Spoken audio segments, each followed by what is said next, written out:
I'd like to just let all the brethren, 55,000 brethren inside the Plymouth Brethren Christian Church, know that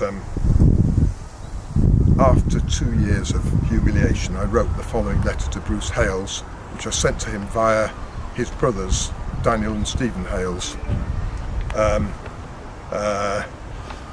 in February 2017. In trying to understand the big picture after 2 years of humiliation and suffering, which I do accept from the Lord, I've decided to submit a statement for your perusal and attention. I don't want my children or grandchildren, who no doubt will have inherited some of my traits, to have to go through the same as me.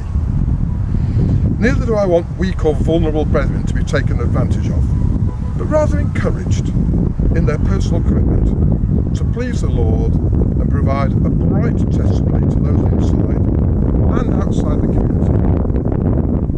There's such a wealth of untapped potential amongst the saints, so my simple desire is to get it released and realised.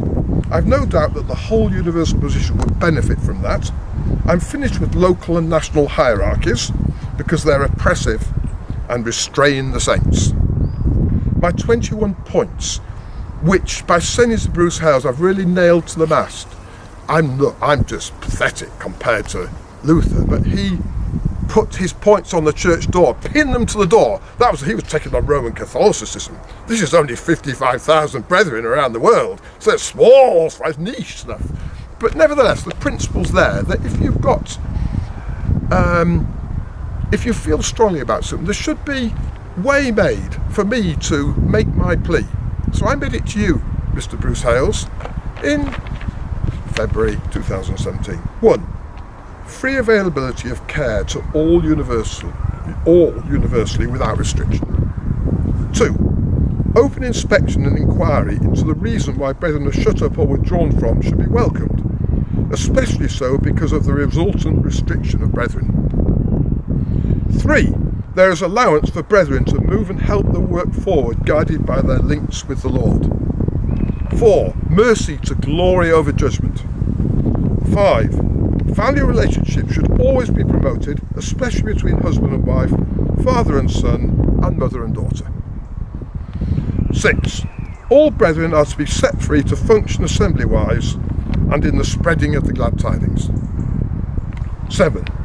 Links and intermingles between neighbouring localities are to be encouraged. 8.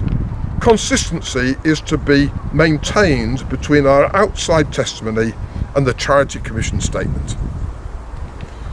9. The mutual taking of responsibility is to be a requirement among all the brethren in order to prevent officialism developing. 10. Matters affecting brethren are to be looked into carefully and settled fully so that all involved are carried. 11. Sympathy, compassion and protection are always to be evident in handling any brethren. 12. Matters coming to assembly must always be fully witnessed beyond any doubt. 13. The genuine consciences of the brethren are to be respected. 14. Positive persons who lead in our places must have a generous outlook towards all the saints so that they help to sustain brethren through their personal challenges. 15. Justice and forgiveness in administration must always be evident towards all the brethren. 16. Control from Sydney to be unclouded by any national influence standing between BDH and local places, so that decisions are reached mutually within local places. 17. Brethren's family businesses should not be subject to interference from others outside the owning family and shareholders. They must be protected from outside interference from other brethren. 18.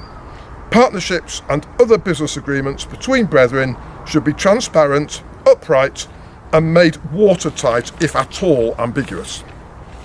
19. Where differences persist in local places, both sides of the story should be presented directly to Mr. Hales for him to pass judgment so that resolution and unity are quickly restored. 20. The decision whether or not to present matters to BDH should not rest with national leaders. These decisions should be made locally.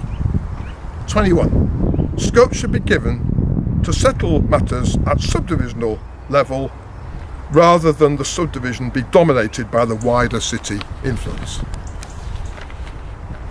It was a month later, almost to the day, that Bruce Hales instructed the Leeds brethren to shut me up, which meant that I had to leave my home.